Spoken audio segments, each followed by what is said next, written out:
It's time for AggroChat, the official podcast of the Tales of the Aggronaut blog and stalwart gaming community, where we talk about stuff and things, and the stuff about the things, and sometimes gaming. I'm Belgast, and let's start the show. Hey folks, it's that time again. Time for another episode of AggroChat. This is episode 288. Tonight I'm joined by Emo. Hello. Ashgar. Does anybody really know what time it is? No. Tam. My droid won't shut up. Talon. Anybody even care? Kodra. I've been traveling, so I'm here to tell you that time is an illusion. Lunchtime doubly so. Thank you, Phelan. You're very welcome. So, I'm going to kick off the show with a fairly light topic. There has been a thing happening on social media that is amazing.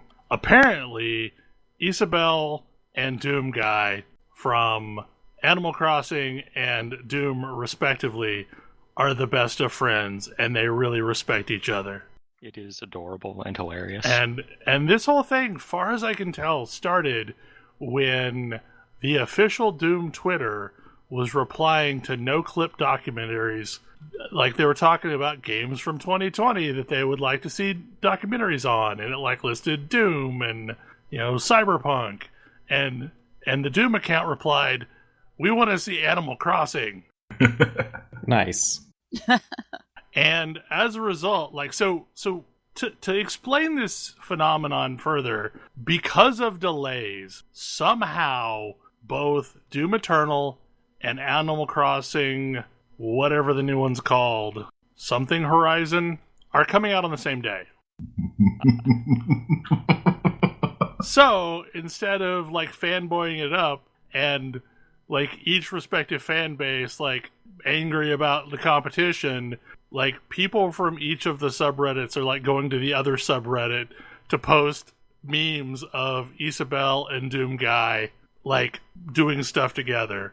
There's an amazing video where they've montaged Isabelle walking into a GameStop and buying a copy of Doom Eternal, and then they take footage from Smash Brothers of her firing the zapper or the super scope with it showing her hitting demons with it and stuff. It's amazing. And there's pictures of Doom Guy drawn to look like an Animal Crossing character, sawing logs and stuff. That's amazing. It's so good. It's so good. That's so wholesome. It's also very timely, since they just did a direct for Animal Crossing this week, in which you learn all of the new ways in which you're going to become in crippling debt to Tom Nook. Tom Nook. I've never really played an Animal Crossing game. I've played Pocket Camp, but that doesn't really count. I also have not. So I am planning on picking this one up and seeing what it's all about. I played the original one.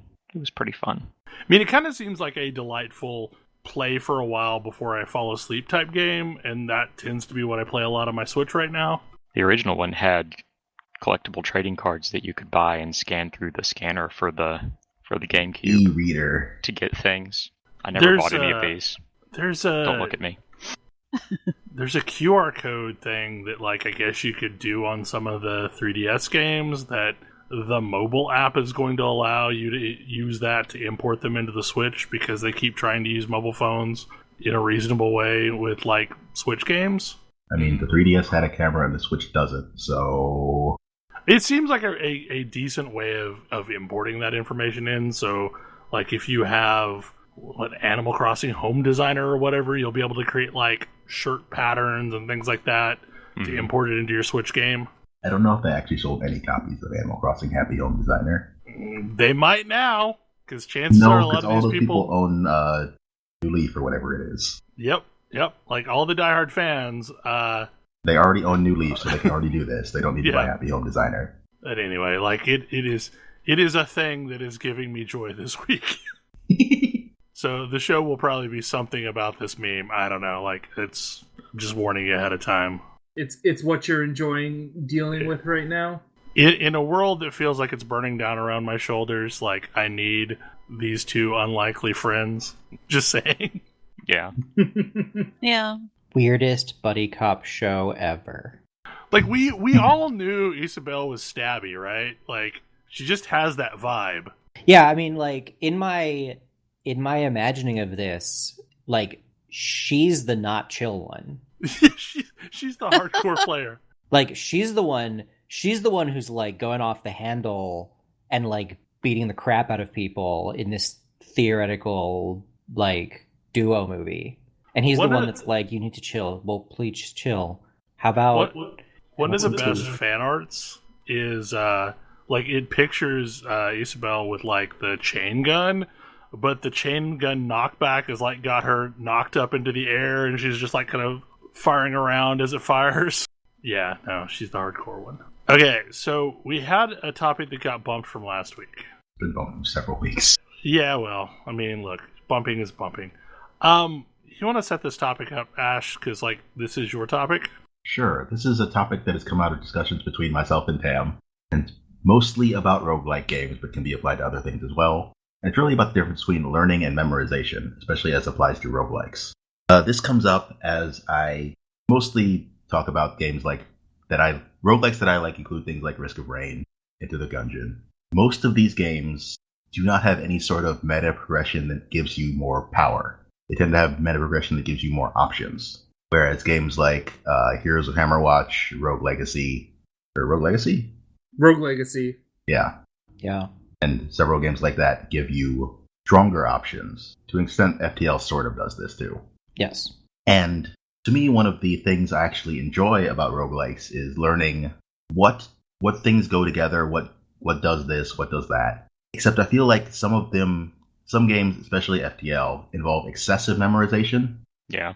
Like in FTL, if you don't remember what the outcome of encounters does, then you might make very poor decisions, and the things go poorly. There's no indication of what that's going to be until you do it. See, I find this one fascinating because I've never thought of FTL as a memorization game. And it occurs to me that you could play it that way, but I never have. Maybe I just didn't play enough of that game to like it. I don't know. It's definitely like it's a stuff happens game. And I tend to like those. So I guess I understand the struggle with FTL because it's very much a stuff is happening, but I now understand why this is learning versus memorization. When I pick a option in FTL and it punishes me for picking that option, I haven't learned I lose because of that. I don't feel like I learned something from that. Yes. I'm actually super familiar with this phenomenon from a completely different angle, but yes. But when I am going through a roguelike run and something shows up and kills me, I at least am like, this is a thing that killed me, and probably because I was not I am learning something, and arguably, this is where it's like, this is also kind of memorization. I am learning the pattern and the behaviors of the enemies that are being thrown at me, and I'm knowing how I will deal with that differently. Right, and like shoot 'em ups are entirely that second kind of memorization, mostly. Mm-hmm. This boss pattern, it comes up this way, you need to dodge it this way. I think the better ones avoid that somewhat, but that's the core of a lot of them. A lot of Euro-style board games follow a similar thing where this selection of things happened, therefore these are the actions that you need to be taking. Did you not take those actions? You're going to lose. In 10 turns. But what else do at least give you that feedback more or less immediately? Yes. Some games are... Yeah, exactly. But even games like Risk of Rain, if the Gungeon get this when you get a bad or non-synergistic item set, or in Risk of Rain, if you are too slow or too fast, it is difficult to get feedback on that mistake before it kills you. Uh-huh. I think that's why I never really got anywhere in Risk of Rain. Yeah, because I never could get a hang of like how fast should I be leaving, and yeah, like I think I played a half dozen games and never unlocked an additional character type, so yep, and finally gave up. That sounds like my experience 100%. Yeah, when you say memorization, the game that I think of the most is like Mega Man. Yeah. And not so much like the boss fights, because the boss fights, I mean, yeah, they're memorizing a pattern, but like the level design is memorizing when you are going to encounter something and the correct reaction to take to encountering that thing. You're the same as disappearing blocks.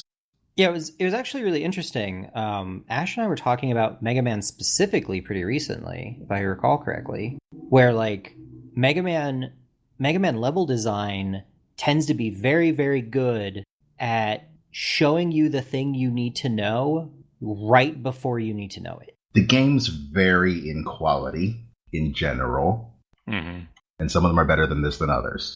One is actually really great about this in the normal Robot Master stages. Things sort of go away once you get into Wily stages. 2 also, as long as you don't count Quick Band stage. Yeah.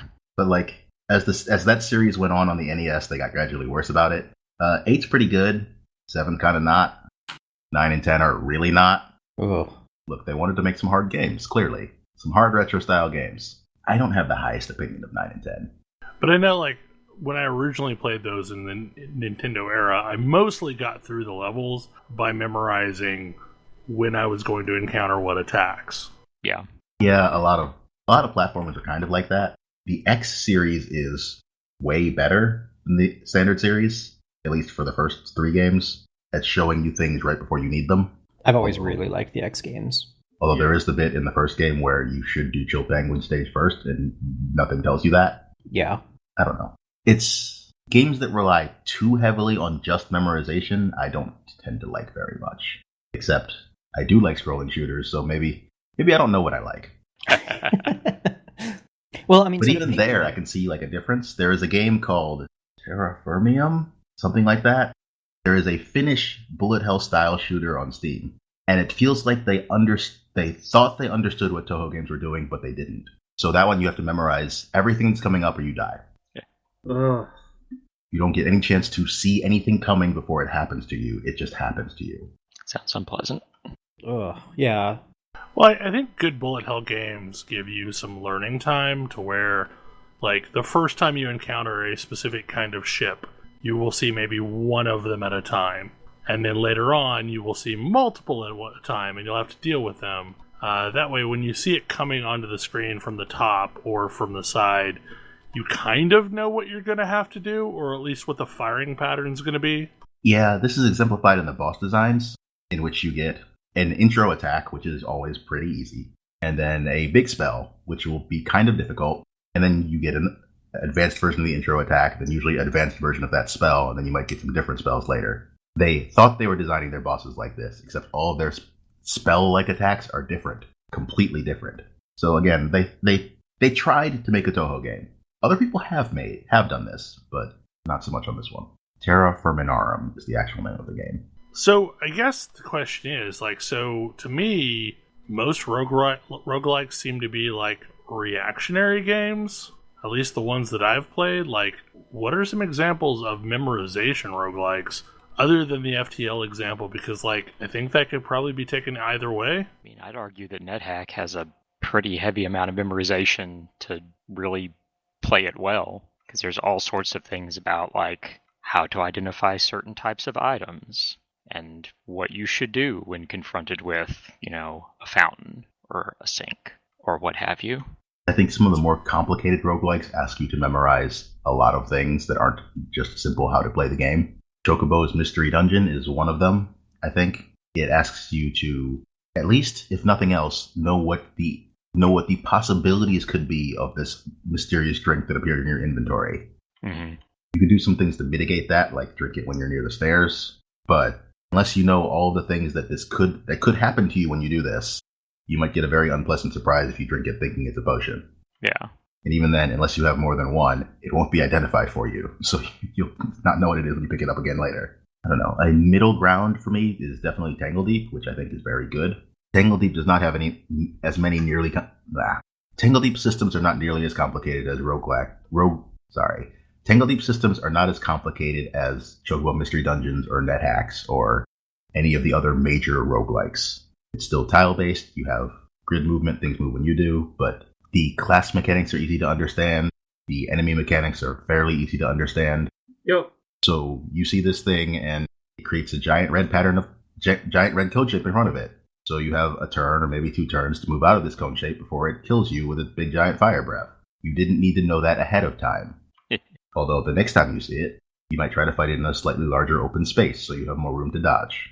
So is the real difference between the two how good the messaging is? I think that's some of it. Or whether there is any messaging. More that one. NetHack sort of just throws you in the deep end and goes, hey, figure it out. Which is why there are wikis. Mm-hmm. Because other people have figured it out. Yeah. Whereas, again, Tangle Deep does not expect you to just figure it out. Most of it is going to be demonstrated to you in a way that you can learn from. Most of it. Yeah, I definitely prefer when games... And this is... It's so weird. Like, I don't quite think I have a good grasp of what's learning and what's memorization. Because a lot of games just feel like learning... For me, learning feels like memorization. That was the original thing I was thinking of when I wrote this on the sheet before I had an actual topic for it. Yeah. Like, how do we learn math? I mean, we have some better ways now. But I mean, I think, yeah. Well, like it starts out with memorization, but then the ability to apply that to new stuff. Yeah, but like, I don't know. For me, there's a subtle difference in that, like, pattern memorization is different than learning how to do a thing. Because, like, pattern memorization, if you are thrown out of that pattern, you really have no tools to react to it. And I guess where I'm going with this is, like, say a boss fight where, like, it repeats a pattern, and you just memorize the pattern and you do the same dance over and over to defeat it. Or fighting, like, a monster in Monster Hunter where it's gonna do some stuff, you kind of have to know how to read the signs of what it's gonna do, but it's not gonna do them in any specific order. Like, there's a vague order that it follows, but you kind of have to learn how to fight, like Nergigante. Although even then, you could argue that, I mean, you're still memorizing the individual things that Nergigante does. It's just that you're memorizing smaller, separate things instead of, like, one big block. Yeah, and I guess, I don't know, for me it's like, oh, I'm going to execute this pre-programmed set of instructions, and it's going to run till the end, and it's going to exit out with some code. Like that to me is memorizing a thing and then executing on that thing. If I'm learning how to react to things and then doing things in response to that, but, like, it takes some thought about what I actually need to apply in this scenario, then that's different. I don't know. Like, maybe it's all semantics. For me, memorization, when something is memorization, it is, when I think of a game that, like, forces me to memorize, it is, if you want to play this right, you will see this stimulus, you will have this response. And if something is something I'm learning, it is something that is going to ask me to make choices, and those choices will be informed.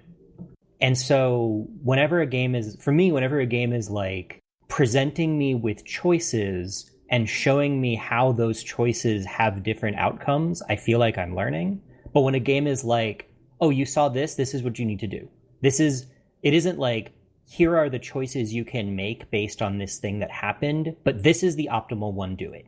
Always do it. If you can't do it, engineer the situation such that you can always do it forever, because that's the right answer always. And I feel like at the point which you memorize just all of the right answers and you just call them to mind, it's like, oh, this was that stimulus, I have this response. I do that correctly enough times that I win, like Simon. Which is, like, oversimplifying a lot of games, but it's definitely, like, on various spectra, some games fall way further on one end or another of that spectrum. Okay. So would you consider Final Fantasy raid bosses to just be memorization? Almost all of them, yeah. Yeah. Yeah, like, a 14 raid boss to me is, like, largely a dance that you have to learn. There's a reason that I don't actually terribly much enjoy the top end of FF14 raiding, because it is just everyone in your group must know all of the stimulus and react precisely to the stimulus. You're not making any choices at any point. You're just executing. There's a way to do it, and you have to do it that way. Yeah. Yep, exactly. And the higher end, the more tight that sequence is. Exactly. The higher, the more difficulty you're dealing with, the less forgiving, basically the fewer mistakes you can make. And if you make too many mistakes, you lose forever. I mean, not forever, but... So, it sounds like we don't have a lot more to talk about on this topic. Mm-hmm. So, Much done. yeah, another topic that is sitting on our list that I believe is a rollover from last week is pacing in Fire Emblem Three Houses. So yeah, I am well into the back half of Fire Emblem Three Houses. I kind of hope. I have passed a time skip, and I feel like this game is getting to the point where all of the interstitial moments that the game has to offer me are starting to like be. The game lets you level up like your professor level, which lets you do more stuff in the intervening time. Mm-hmm. But it turns out doing more stuff takes a lot of time, and the pace of that doing more stuff really just feels like it's bogging down the play experience. So here's a secret. Uh-huh. If you're in the second part of the game, Uh-huh. you probably don't need to do a whole lot of exploring at all. I guess that's fair. Like, but the game is still going to ask me to teach my students, and my students are not going to be motivated unless I do things to increase their motivations. But maybe You I can don't rest, really... or you can do a seminar, and that'll increase their motivation and go very quickly. Oh, does it? I use seminars a lot near the end too. Yep. Yeah, so like that's useful information. I mostly don't use seminars. But especially the battles. At this point in the game, the battle, like if you are doing like the side battles, Mm-hmm. it's kind of like excessive grinding for grinding's sake. Okay. Because for the most part, there are some things coming up that will tell you differently. But mostly, you can take almost all comers by the time you get to this point in the game. And I absolutely believe that. I guess this is kind of my thing with pacing, though, is like it's not okay. So when I in play, Persona, like, your time is always valuable. You always want to do something with it.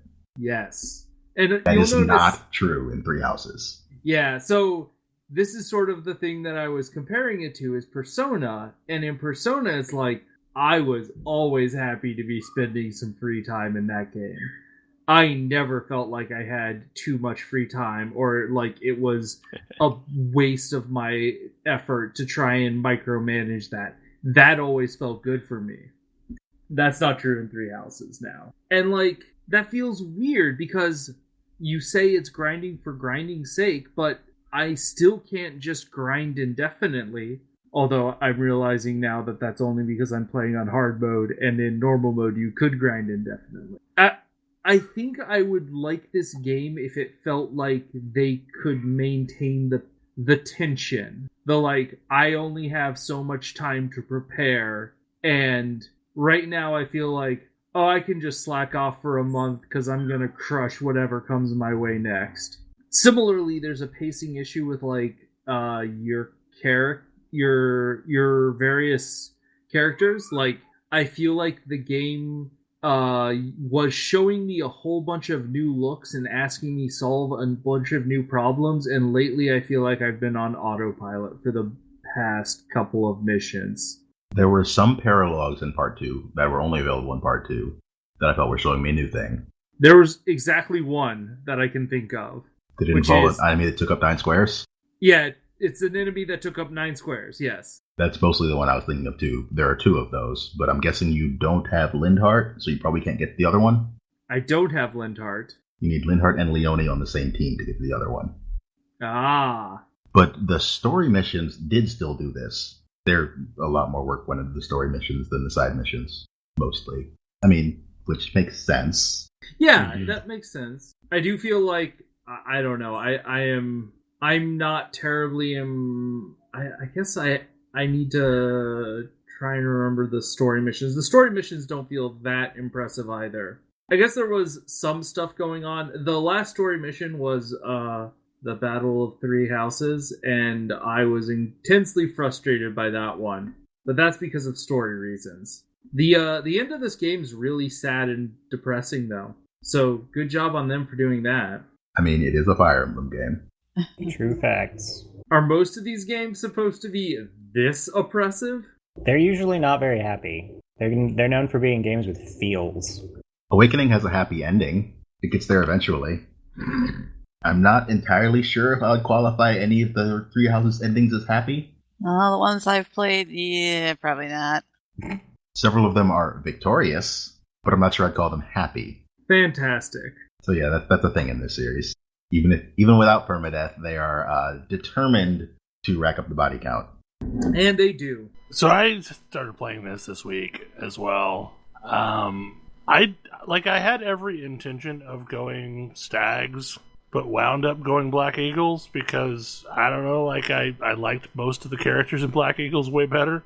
Oh my goodness, that was not what I was expecting to hear. Yeah, I was expecting to hear Blue Lions out of you. Yeah, same. No, yeah. Yeah, like across the board, I just tended to like the Black Eagles characters better. So that was how I felt too, but I didn't think anybody else would. So I guess I will see if that was the incorrect choice.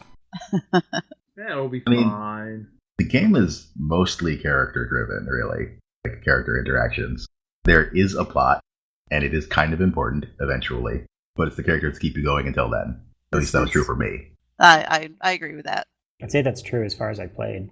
Have you still only barely played this game? Yes. You've probably spent more time with memes in the game then? Oh, by an order of magnitude at this point. And just think there are more now that the final DLC is out. Yeah, they're coming out faster than I can play the game. I'm hoping to dig into that soon, actually. I still have a playthrough in the school phase. Yeah, apparently you can do some stuff after you start the DLC, but you probably want to finish it if you want to do everything all at once and recruit the new kids. I am just past chapter 17, so I'm hoping I am in the last stretch of this. I think Golden Deer has 21 chapters or something? I think so. Okay. 22 chapters in that path. Well, that's good. The last 3 are a doozy, though. Oh boy. Like a doozy in length or a doozy in story content? Battle length, actually. Ah. There's some big battles in those chapters. Yeah, I'm hoping to find some new kids and maybe a fresh vein of people who I don't hate. Three Houses definitely has the most dysfunctional characters of any Fire Emblem game I've played. By a lot. Yeah. The character that cracks me up the most is the girl who doesn't want to leave her room. Bernadette is great. Bernadetta is great. She's also an incredible murderess, by the way. She's in what horrific. BDG calls the Meek Murderer Club. She's horrifically murderous. I mean, she is a very talented archer. Yep. She just doesn't like to leave her room, and if you rank up her support, you will learn why. And it is terrifying. But whatever. This game does not pull a lot of punches. No. Okay, Ash, did you slip this topic on the list? I did not. I have no idea who did. I think someone's been Bloodstained. playing a lot of Bloodstained while on the planes. Oh hey, I was playing a lot of Bloodstained on the plane. And I've got some thoughts. So I'm about 4 bosses into this game now, which means that I can teleport around mirrors. So this game is billed as lovingly singing a song of love to Castlevania Symphony of the Night, which I don't have the nostalgia for. Not one bit. I played that game after I played Hollow Knight, I want to say. So, and looking at it from that perspective, it's a fun game. It's fun to explore a new castle. Boy, every bit of movement in this game feels incredibly sluggish, though. It's not a movement-based game. You have been playing a movement-based game. This is not a movement-based game. I would argue that Hollow Knight is also not a movement-based game, actually. I would also argue that Hollow Knight is not a movement-based game. Ori is. Yes. Ori definitely is. I actually quite liked Ori for that reason. But Hollow Knight is a game with very, very responsive movement. This game is not going to give you that. Okay, so question. Were you playing it on the Switch? I was. Yeah. Okay. That is part of the problem. That's part of the problem. Okay. The Switch port is not good. It is passable for me to get some Bloodstained in while I'm laying in bed, but like it is a way worse version of the game than like the PC release, and it has known issues, specifically slowdown when there's a lot of things on screen.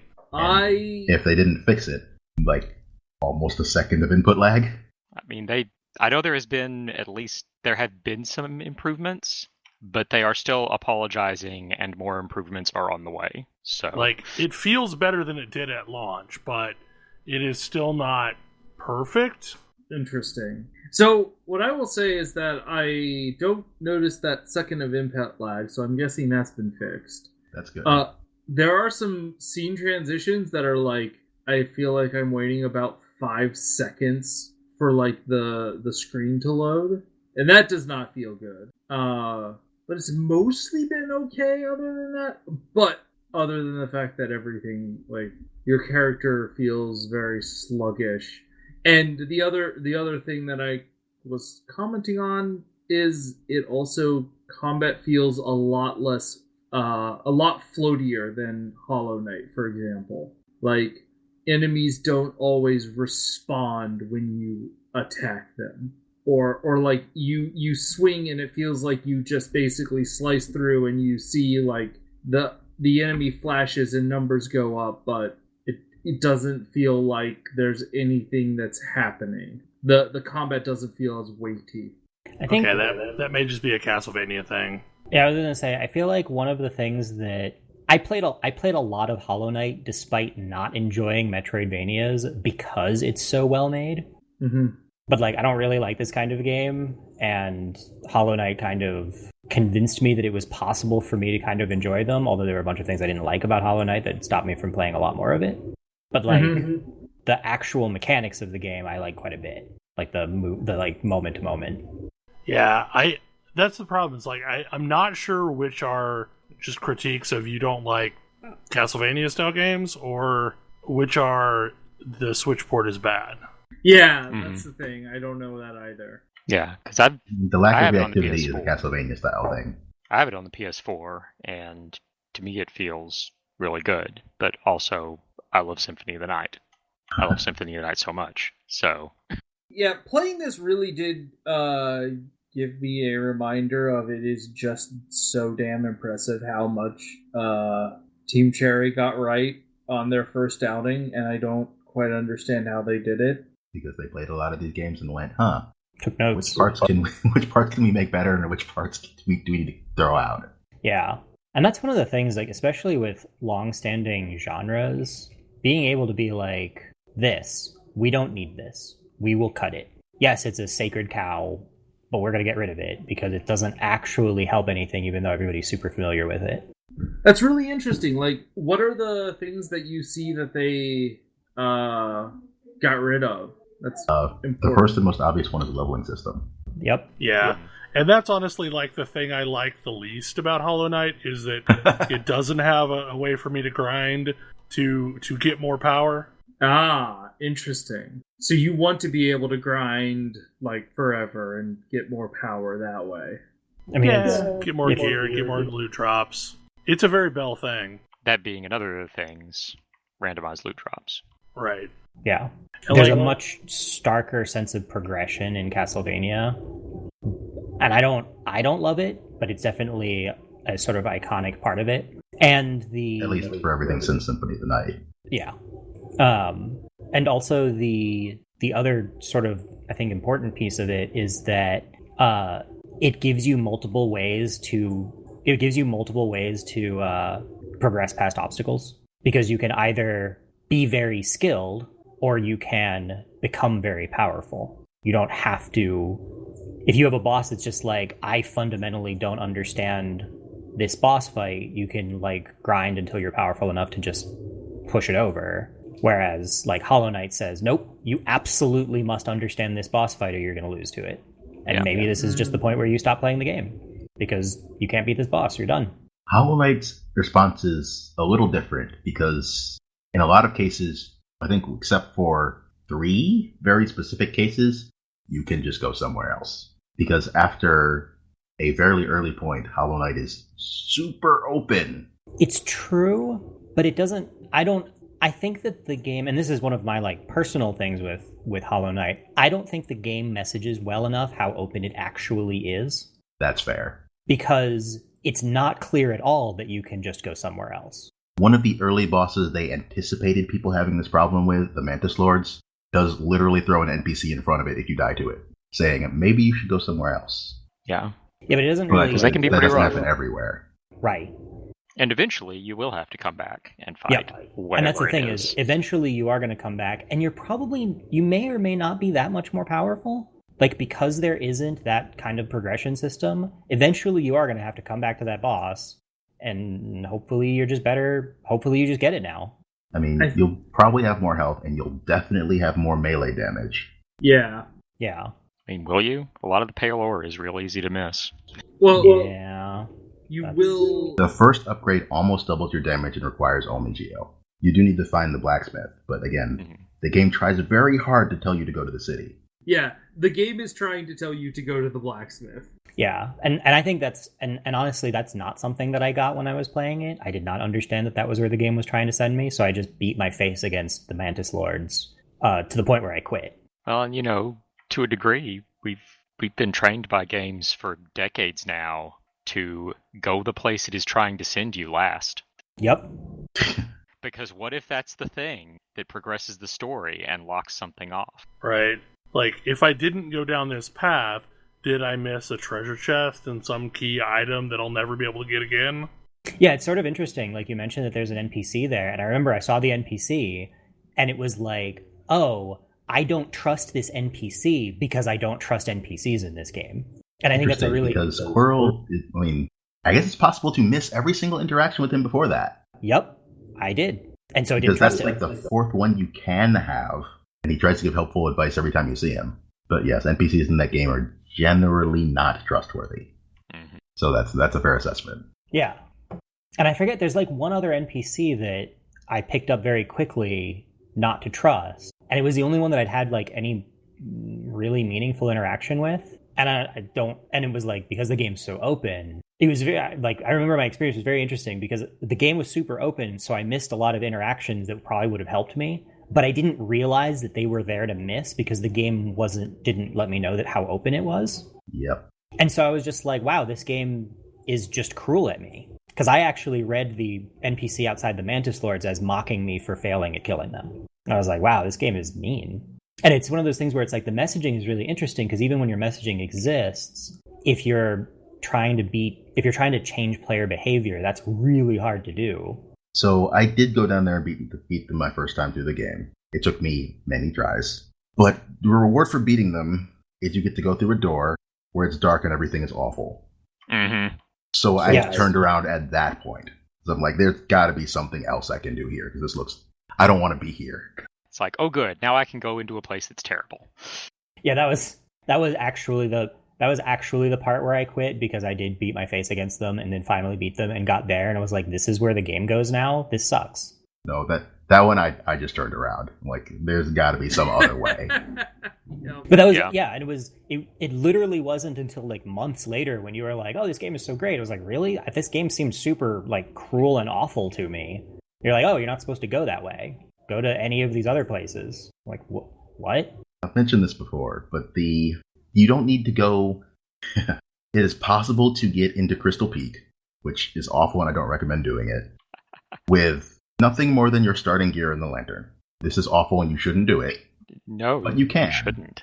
What you can't do is go up, which is the important part, which seals you off of any of the upgrades there. You don't have the wall climb, you don't have double jump, so you can't get up to anything useful. But you can get there and you can fall out of it into the resting grounds, which has one of the game's few absolutely required upgrades in it. My first time through the game, I didn't make it to the resting grounds until I'd explored most of the rest of the map first. I didn't know there was anything over that way. I didn't know what I was like. I had no objective in the game, no direction, because you also need to get there to see the things you need to beat the game. Yeah. So I just explored the city. I also missed the door to Soul Sanctum for a long time. Yes, I did too. It's like right there, but I didn't see it. Well, at the time that you're first over in that area, you can't open it yet. Well, it makes me think of, because Castlevania does the auto map for you, right? Mm-hmm. if I remember correctly. Yep. And that was one of the biggest problems I had with Hollow Knight, is I was playing it without a map for the majority of the game, for the majority of my time playing it, because I could never, ever, ever, ever find that guy. Yeah, finding the map maker is... It's absolutely key. misery. And I could never do it. And I only realized later that you could even go to the shop and buy them.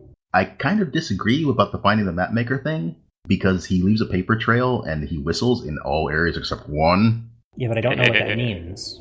Like, I didn't... The not first having ever time, found it's him. hard to miss him in Crossroads. It is hard. I succeeded. You're an literally overachiever. have to walk through his room. But Tim also said he had a deep distrust of NPCs in this game. That's the second one you would see. I I don't feel know. like this trust be founded on something. Yeah, it was founded on the first NPC. Well, I mean, in fairness, it was also founded on all of the other people I had heard talking about the game, which probably didn't help. Probably. No, he's the second NPC you see in the game, and you can see all of his papers, and you can hear him humming. So hopefully, in future places, those are keys. You know as soon as you see a piece of paper to start following that trail. Yeah. Which is great, except that one time that the trail goes through a wall of inky blackness that you have no idea what you are supposed to do about that thing. And Yeah, there are two times the game plays with this. One is that one. Fog Canyon is a fairly small area that denies you the map for most of the game. Yeah. And the other one is Deep Nest, where he is not humming, he is cowering behind stuff because he is terrified of this place. Because it's terrible. Deep Nest. That is awful. Deep Nest without a map is awful. Everything about it is awful. I totally didn't find that map the first time. If you somehow manage to get to the resting grounds without having unlocked any of the stag stations, guess where you're going to have to go? That's not true. The resting ground station is free to open, and you can always get back to Dirtmouth. Okay, that's good. They thought about that one. It's actually the only way you can leave if you get there with just the lantern. Oh yeah, because you do need an ability to go to Deep Nest from the resting grounds. This is true. You dive. Actually, the dive gets you to the city. I don't remember what gets you to the Deep Nest. Pretty sure And it's I think also we the started dive. just talking about Bloodstained. Yes, but It was but super at the meandering. same time, Mhm. I was mostly comparing Bloodstained to this game, so Yeah, and I mean to a great degree. I mean, Bloodstained was sold. The Kickstarter was sold very much on this is Symphony of the Night again. Yeah. It absolutely is. It is 100% the spiritual successor to Symphony of the Night. But Symphony of very the much Night isn't warts even and the all. best Castlevania game. Yeah. I said, but Symphony of the Night isn't even the best Castlevania game. Oh, it's not? I don't think it is. I mean, it was the best one up to that point. I will definitely give you that one. There have been better ones since then, and in some ways, this did draw elements from those as well. That's true. It does take a lot from Aria of Sorrow. Mm-hmm. Yeah, and Portrait of Ruin. I mean, I love the shard system and all the weird stuff you can do with it, but that's absolutely from Aria of Sorrow. Oh yes. But yeah, well, I mean, one of the things that I really like about Symphony of the Night and Bloodstained that Hollow Knight doesn't have is that ability to fine-tune your character loadout for particular fights. Like, you've got, I don't know how many different weapon classes there are, over a dozen. A large And number. so many soul shards for, secondary attacks. Like, you can try lots of very wildly different setups. They do seem to be trying to do this in the sequel. The Hollow Knight sequel. Yeah.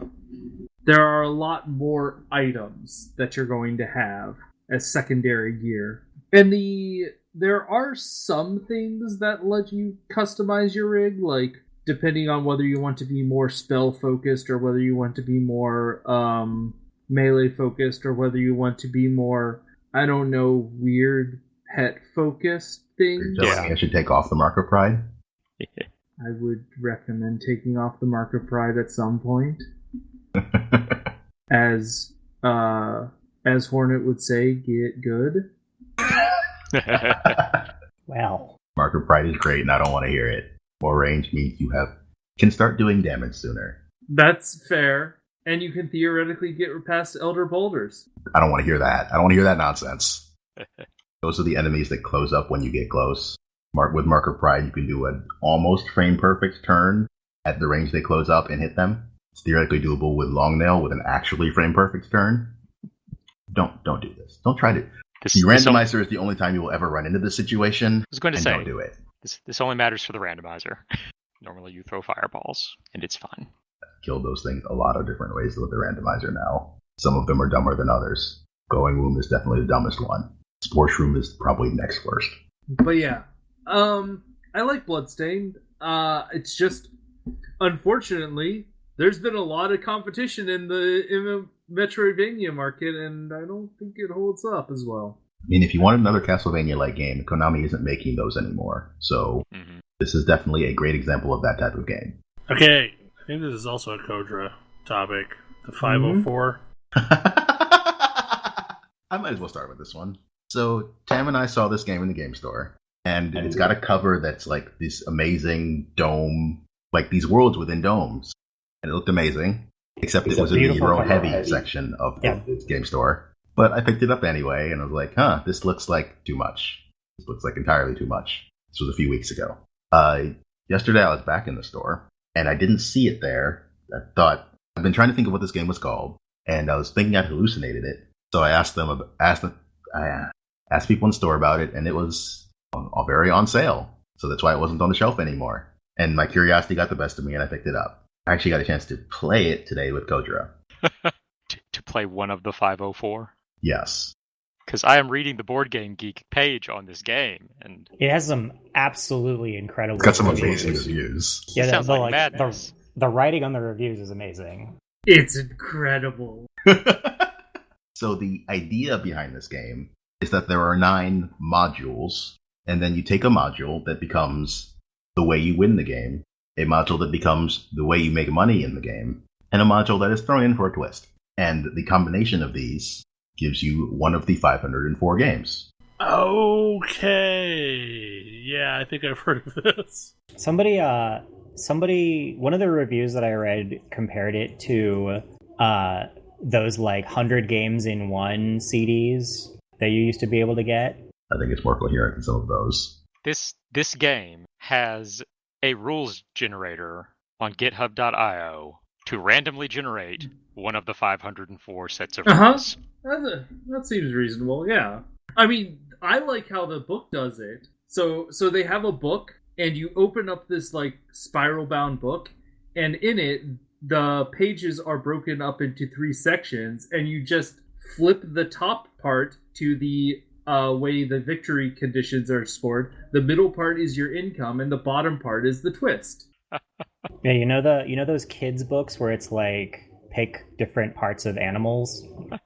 That's that, but before rules for game rules. Yep. Madness.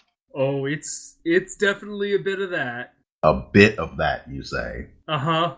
So we did play this, and I would play it again, but it is madness. There is some of the modules have competing ways in which to do things, so they give these numerical priorities. So you do it the way that has the highest priority. Yep. Like if this one wants map 2 and the other one wants map 3, then whichever one has the highest priority is the one that actually wins. Which set of rules cares about this facet more? How much money do you start with? I don't know. Which of the rules cares how much money you start with the most? Actually, playing the game is not actually that complicated. At least for the one we ended up with. Nope. Figuring out how to parse through the rules is definitely very amusing. Once you get into the game, it was very quick and pretty good. Like the review I read was they're designed to sort of spit out a medium Euro game. That seems mostly true except for Module 9. Yeah. Which appears to spit out a completely dumb Euro game. So it involves some it's a Euro game that involves a stock market element, which is probably going to be a little dumb. I did when we were flipping through the rules and looking at them, I did particularly appreciate the way the book holds its conceit with various different worlds that you're going and playing in, some kind of like world generator, and I love how every world has this like piecemeal title. Yep. The world of restless road builders by external financing. Yep. Yes. The world of exploring businessmen with a penchant for violence. you can also number all of the worlds. So we did world 1, 2, 3, which is their starter world. The world of what was it? Traveling pioneers with a bias to individualism. Yes. It could instead have been with potential for violence, or with connections, or on the way into the unknown. But hey, if what you want is a whole bunch of board games that are, I mean, the thing is that it's very cleverly designed. Like, there is the how you win and how you earn money definitely is something that is pretty easy, and then just everyone has a little bit of a twist to how the game plays that keeps it fresh. The person who built this game is pretty legendary in the board gaming design space. Like, he built Power Grid and then a whole bunch of other stuff. He's very prolific. Oh, okay. This is his entire cutting room floor as one game. Yeah. This is Friedman Freese making this, which of course is Friedman Freese because it's 504. Every single one of his games is F-themed in the name. I wonder how much something time... Power Grid isn't F-themed. Yeah. Funkenschlag is German. Yeah. Unfortunately, that one doesn't translate very well. So I'm pretty sure there's like a video game that's an indie game coming out that has a very similar theme to this, to where like every time you play it, it's mixing in a bunch of random elements to give you like a different like genre of game and play style. And I remember when a AAA title did this. I think that game already came out. Maybe it didn't. Super Mash. Yes, yeah. Oh, no, it is already out. It's out on PC. It's not on Switch yet. People don't seem to like it very much. That's unfortunate, because it looked kind of cool. People didn't like Spore that much either. About It's true. that, maybe there were some reasons for that. Look, Spore was a bunch of different game genres that all kind of mashed together into one. And depending on the choices you made, some of them got mixed up. I mean, Spore was mostly a generator of weird-shaped penises. Yes. Like, that's kind of what I remember from playing Spore. Oh, look, I made another alien that accidentally is a penis. It's fair. Spore was a weird game.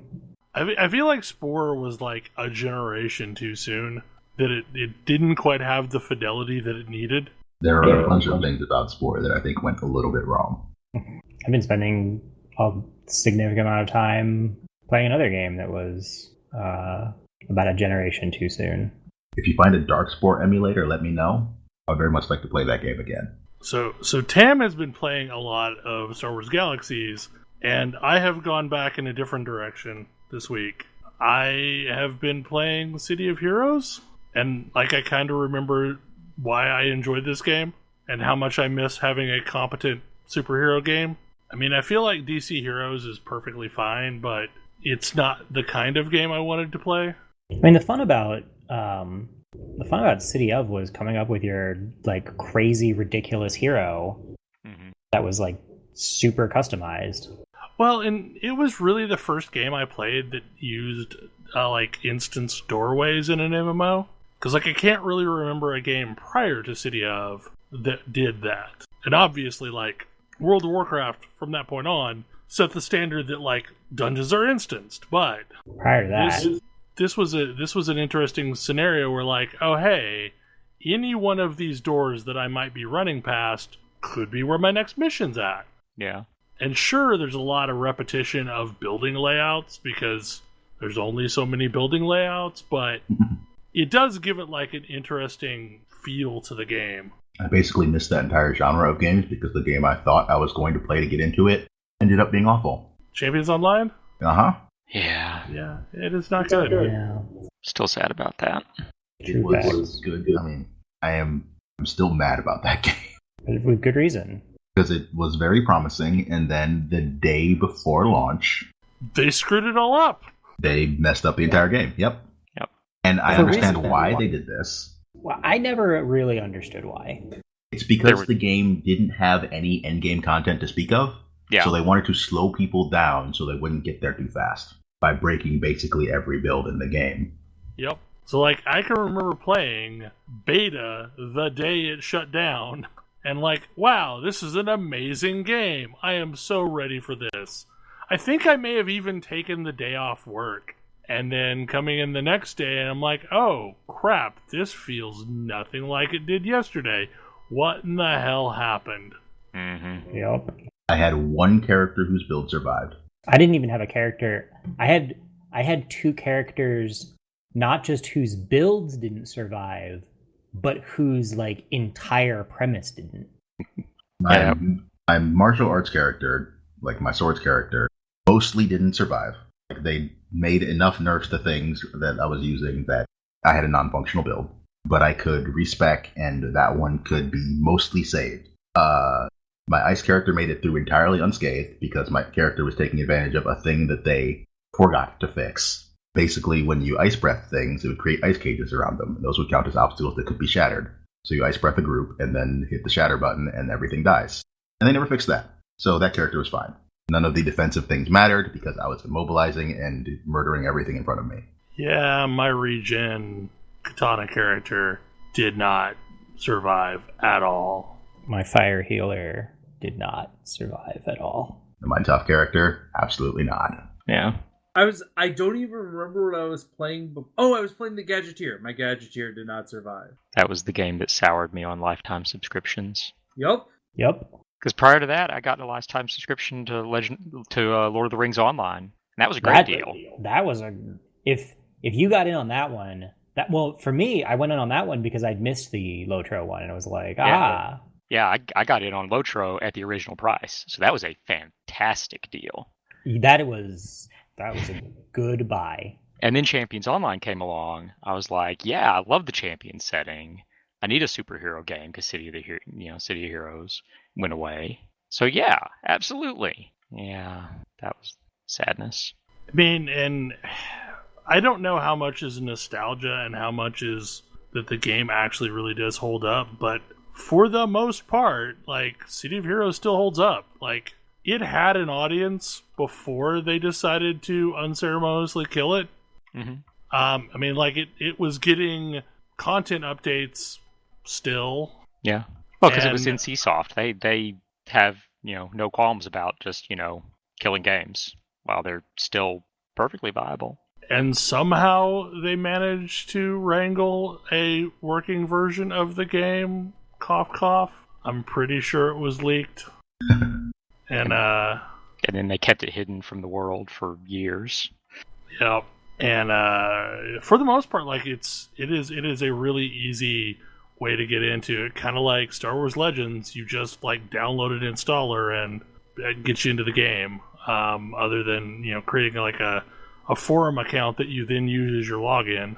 So what state is the game world in? Like, how far along in the setting? Oh, it is the final version before release. Okay. I mean, not before it went down. Before they ended it. Like, okay. It's got the whole factional stuff. The mirror world.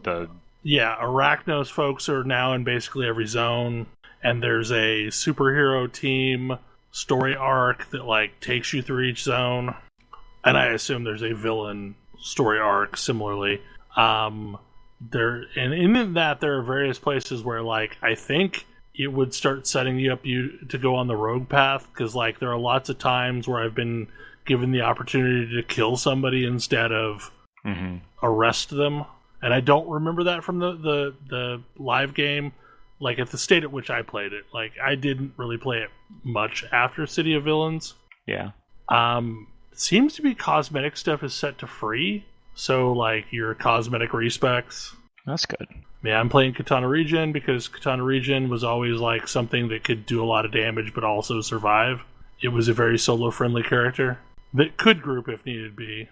I remember from my time playing it at launch that tank characters weren't super easy to level, mostly because they just didn't do much damage. Mm-hmm. Yeah, it was just a very slow with a tank. I played a gravity radiation controller, and it was also somewhat slow. Controllers were awesome because, like, they were basically the enchanters, if I remember correctly. Oh, yeah. Yeah, lots of immobilizes and stuns, and yeah. Like, I was never in much danger. Just, took a while to actually take things down. What was the healer class? I don't remember. It was I'm trying to remember what it was called. It was the thing that the controller secondaries came from. I think that was Defender. Yeah, Defender. Okay. Was the buff/healing class. The thing I always liked was how many different versions of a thing you could end up building, and how pretty much all of them were mostly viable. Like, I know at various points I ran with all elemental versions of tanks, and they all seemed to be fine. I seem to remember that Fire Tank was a little bit better for speed, like for actually leveling. I think Earth was the sturdy one. Mm-hmm. I mean, if I remember correctly, the way to level, like, when the game first started was you get a fire tank and you get some blasters and you gather up every single thing that you can find, and then the blasters murder them. I also remember being any kind of a blaster with hover was just broken as shit, because like nothing could ever get to you. Because the only blaster I remember playing was like a gun blaster, like gun tinkering or gun gadgets or something like that. But if nothing else, like it's a fun time to like build superheroes with their character creator. Oh yeah. I had a bunch of things that I had never played in live, and I think you can have 1,001 characters on this server. Well, that's what the number says. Yeah, it can get pretty nuts. There's 4 servers in total. I'm on one called Indomitable. There seem to be like active in-game groups because I'm constantly seeing chatter looking for this or looking for that. It's been interesting to like experience these emulator environments because like Star Wars Legends is the same way, that it's got like this amazing community. EverQuest 1999 emulator also, from what I understand, has a great community. I attempted to play that again this week, but like I'm not sure if I ever want to go that far back, at least not without multi-boxing, and the EQ 1999 server specifically forbids multi-boxing and blocks multiple connections from the same IP. So funny story. You know what game does not care? Like Galaxies. I bet people are doing this in Galaxies. Galaxies Legends not only is perfectly happy to let you multi-box, but you can multi-box on the same box with no hackery. Just like, yeah, you can log into your account and log into up to 3 different characters at once. It's fine. You just do it. As opposed to the olden days when you could only have a single character on a server. Yep. Man. It's a whole thing. Also, that game's macro system allows for ridiculous automation, making this even more effective. Oh, yes. No, let's be totally clear. The level of automation... So, Galaxies Legends has particular places in the game world that they just straight up say, no, you cannot... We auto-kill all macros. We pulse every second a macro dump. So you just can't run macros in entire parts of the world because they're like, no. But they warn you ahead of time that it's a macro-free zone. You get a little pop-up that's like, this is a macro-free zone. It seems to normally be in high congestion areas. So like main ports, stuff like that. At least that's where I've seen them. Almost every Night Sister camp in Dathomir. It's major cities. It seems to be major cities and also places where you could overly efficiently farm. So highly contested camps. Yeah, highly contested camps, etc.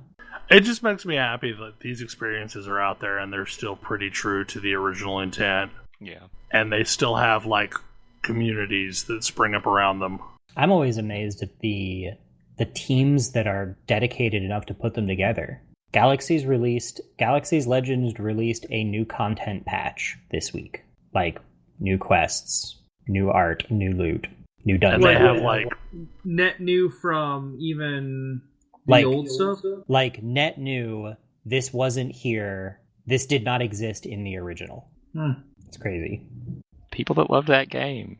They really, really loved that game. And the community is, like, super welcoming.